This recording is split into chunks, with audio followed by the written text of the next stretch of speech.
Hello everybody, welcome back to my YouTube channel. So guys, in this video I'm gonna be showing you how to fix back tap not working. So guys, let's start off without wasting any time. If back tap is not working for your iPhone, then I'll show you how can you fix it.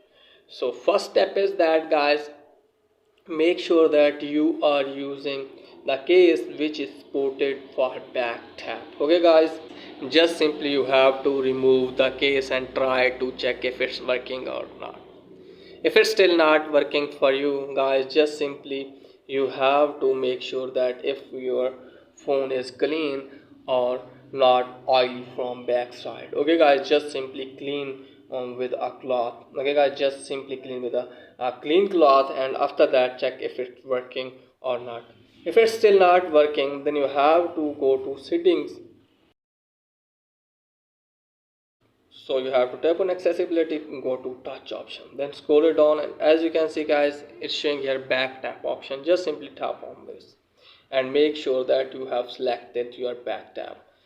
So just simply go to double tap option, and you have to select which you want to do with back tap. Okay guys, if you want to take screenshot with double tap on back tap, just simply select screenshot.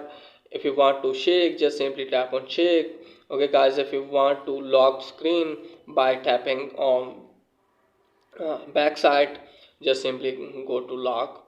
Okay guys, just simply you have to select one of them, and after that try if it's working or not. So this is guys for today's video. If the video is helpful, please like and subscribe my channel. Thanks for watching.